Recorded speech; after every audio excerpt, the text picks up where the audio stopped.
students, welcome back to my channel. Today we are going to do class 12's the chapter continuity and differentiabilities, some of the topics. So our first topic for today's session is derivatives of implicit functions. Now what is implicit function? When a relationship between x and y, a relationship between x and y is expressed in a way that it is not easy to solve for y. Okay, so I'm writing the definition, or you can say the meaning of an implicit function. So when a relationship between x and y is expressed in a way that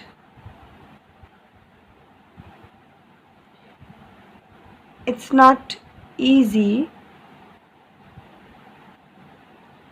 to solve for y and to write y equals to f of x, then we say that y is an implicit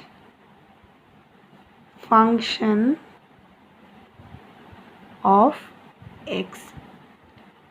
Okay, now for example, I'm taking like y plus sin y equals to cos of x. You can see that from this equation or expression we cannot find y in terms of x very easily, right?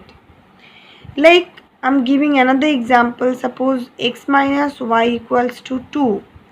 From this we can directly find out y in terms of x very easily, but not here. So this is an implicit function. Okay, here y is an implicit function. Okay, y is an implicit function. Now how we can find the derivative of this implicit function y? Okay, so how we will be doing it? For this, finding derivatives for implicit functions, we will differentiate the whole relationship directly with respect to x. So how we will write down? We will write down like this: differentiating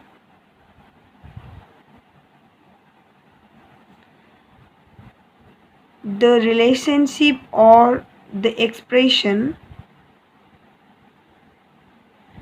with respect to x, we will get ddx of y plus sin y for the left hand side. For the right hand side, ddx of cos of x. It means left hand side will be u plus v's derivative, so it will be dy dx plus then chain rule for sin y, ddx of sin y, that means cos y into dy dx, and this one is minus sin x. So from these two we can take common as dy dx, so it's left with 1 plus cos y and then it's minus sin x. Okay, then dy dx is equals to minus sin x divided by 1 plus cos y. Now look, for this y must be not equals to this. Why? Because for y equals to 2n plus 1 into pi will be minus 1 and the denominator will be 0. Okay, So the denominator can't be 0 because this must be defined. Okay. So finally we have got its derivative. Okay. For implicit functions, all these type of questions, we will differentiate the whole expression directly with respect to x. Okay. And by using this direct method, we can solve the questions from question number 1 to question number 8 from the exercise 5.3. Okay, we can solve with the same process. Okay, now our next topic is derivatives of inverse trigonometric functions. Okay, so this is now our topic. Now there are 6 inverse trigonometric functions. Okay, that's sine inverse x, cos inverse x, tan inverse x, sec inverse x, cosec inverse x, and cot inverse x, right? Now we know that f dash x equals to limit h tends to 0 f of x plus h minus f of x divided by h, or limit h tends to 0 f of x minus h minus f of x divided by minus h. Finding derivatives with this process, means with the limiting value of this or this, is called first principles of derivative. Okay, already we have studied about first principle of derivative in class 11. So this process is called derivative, first principles of derivative. Okay, now with the help of this first principle, we can find out the derivatives of all 6 inverse trigonometric functions. Okay, I will be doing only for sine inverse x, and there are 2 methods for finding derivatives of these inverse trigonometric functions. I will be doing both the methods. So theorem 1, or you can say the question 1, whatever. Theorem 1 is, if x belongs to minus 1 comma 1, then derivative of sine inverse x, derivative of sine inverse x equals to 1 by root over of 1 minus x square. Okay, so this is the theorem. If x belongs to, belongs to minus 1 comma 1 open interval, then derivative of sine inverse x equals to 1 by root over of 1 minus x square. So let's start with this proof. First of all, let f of x equals to sine inverse x. Now we know from the first principle of derivative that f dash x equals to limit h tends to 0 f of x plus h minus f of x divided by h. So according to this, f of x plus h will be sine inverse x plus h minus sine inverse x divided by h.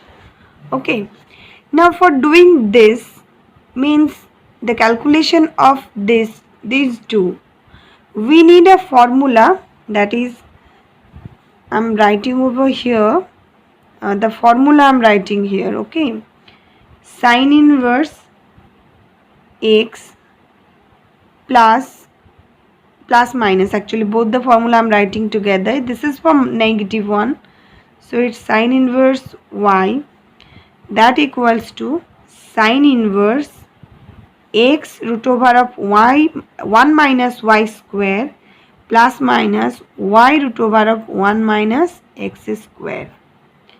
Okay, so this is the formula. If it is plus, then here it will be plus. If it is minus, then this one will be minus. So we will use this formula. That means from this step to this step, it will be equal to limit h tends to 0 sine inverse x plus h root over of 1 minus x square minus x root over of 1 minus x plus h whole square divided by h. Okay, because y means x and x plus h means this x, right? So this will be the formula. That equals to, if I am taking that this whole one as p, the whole one as p, then limit h tends to 0, the whole one I am taking as p. So sine inverse this one, suppose x plus h, this one is p. Okay, but I'm not writing it, I'm just taking it in my mind so that it will be more easy to understand. Okay, so it's x plus h root over of 1 minus x square minus x root over of 1 minus x plus h whole square. Look, it was h here in the denominator, but I have written this denominator which is actually extra. Okay, so we have to multiply it. The limit has started from here, and then multiplication, the same thing must be multiplied in the numerator. 1 minus x square minus x into root over of 1 minus x plus h whole square divided by h. Okay, I don't have space here. Okay, anyway, I think it can be understood. Now look, if we are individualizing these two, this is suppose one term and this is one term. If we individualizing these two limits, then we will get limit h tends to 0, this one sine inverse something divided by something, into limit h tends to 0, this one, right? Now look at this. If h tends to 0, if you are taking, means if you put h as 0 in the whole expression, then you will get this one also 0. Okay, so if h tends to 0, the whole expression tends to 0. Okay, so there is a formula, that is limit, formula I am writing here, limit x tends to 0 sine inverse x divided by x equals 1. Okay, this is the formula that we are going to use for the first part of the limit. Okay, so it will be 1 into limit h tends to 0 and this rest of the part. What it is?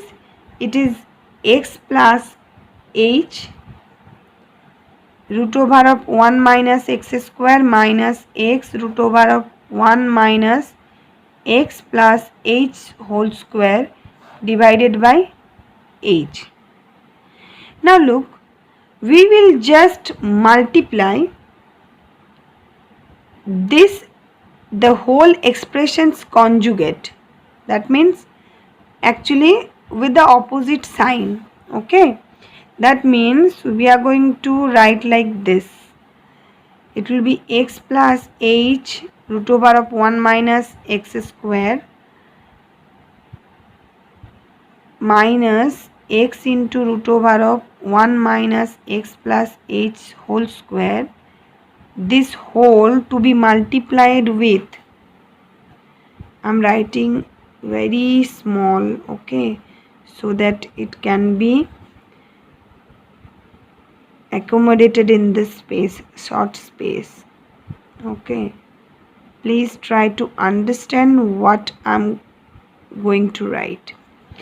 Look, this one I have multiplied in the numerator, so I have to multiply the same thing in the denominator too. Okay, you can see this one was negative sign, this I have taken positive, so it will be like this, 1 minus x plus h whole square. It's looking little bit tricky, but it's not tricky actually. The whole expression is little bit big, that's why.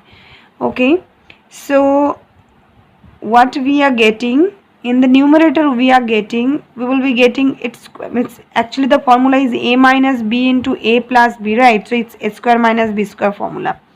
So ultimately we are getting x plus h whole square into 1 minus x square minus x square into 1 minus x plus h whole square divided by, oh sorry, h was there here, h was there.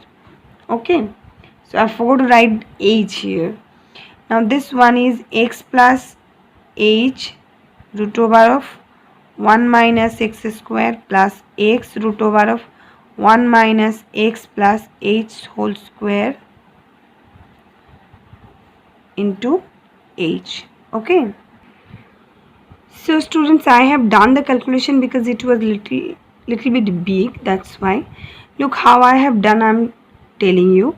X plus h whole square as it is I have kept, and I have multiplied it with 1, so I have got this one. Then minus x square into this I have written here, then minus x square into 1, so it's minus x square, and then minus minus plus, so it's plus here, so it's x square into x plus h whole square, which I have written here. So eventually you can see that these two will be cancelled out, so, and the lower part is obviously same, which I have written. So the upper part is actually x plus h whole square minus x square divided by h into this portion. The whole expression becomes like this. Okay, so I'm going to the next page. So maybe your continuation will be little bit off, but you just try to understand and you copy it in your copy. So we have got, after the calculation means just we have expanded a plus b's whole square formula, and we have got this x square will be cancelled out.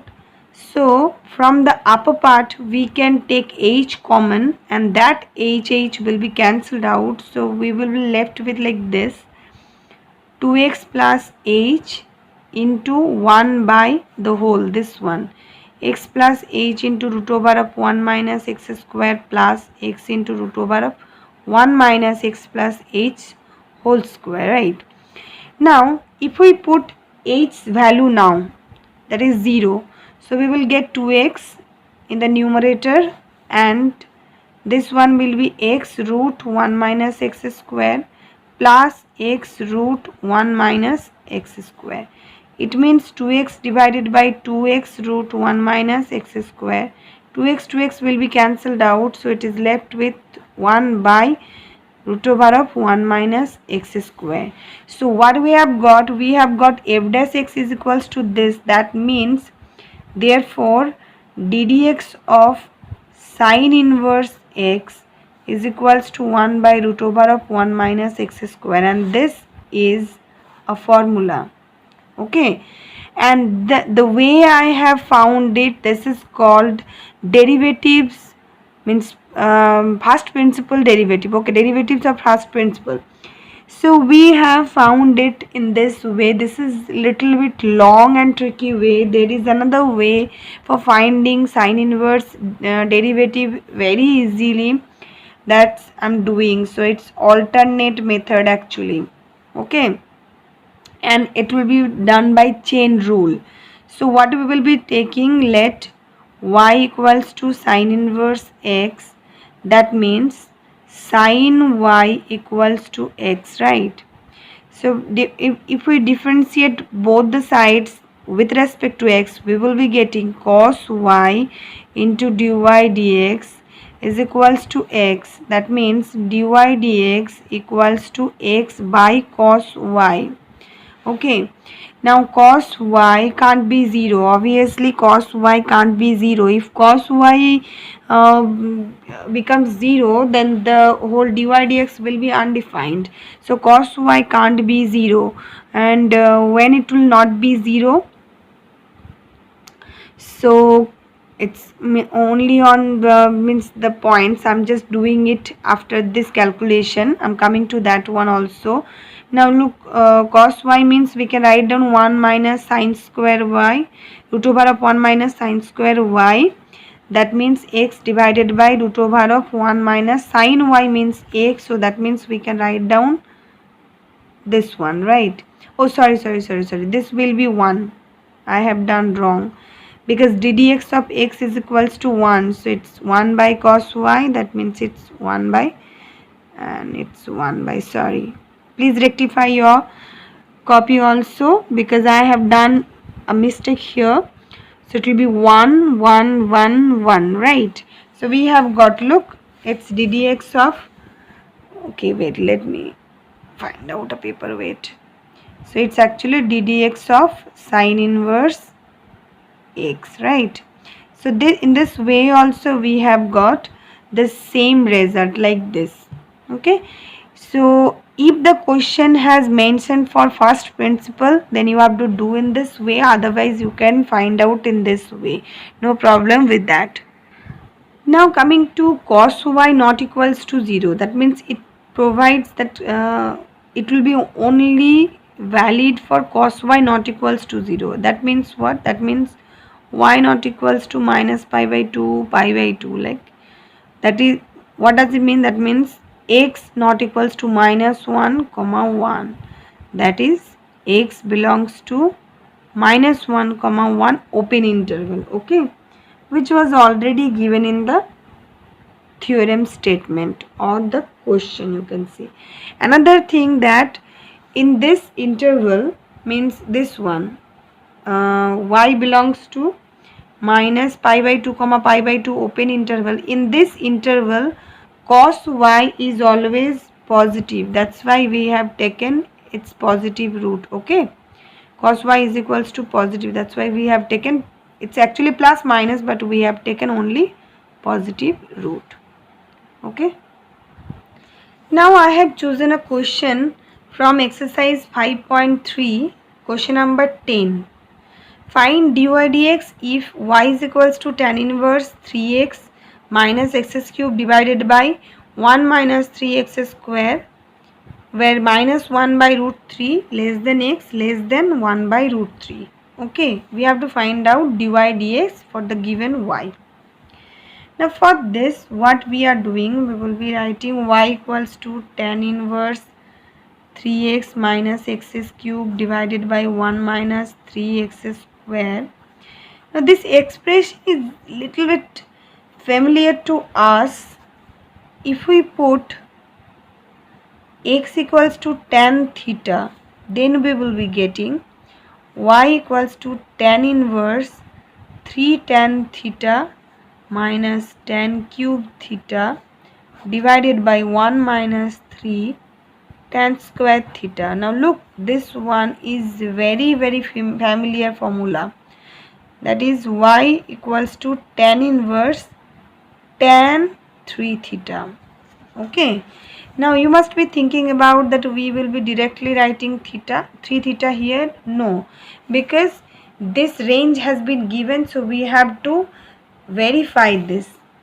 Okay, so if minus 1 by root 3 less than x less than 1 by root 3, then for x equals to tan theta, we can write down minus 1 by root 3 less than tan theta less than 1 by root 3, right?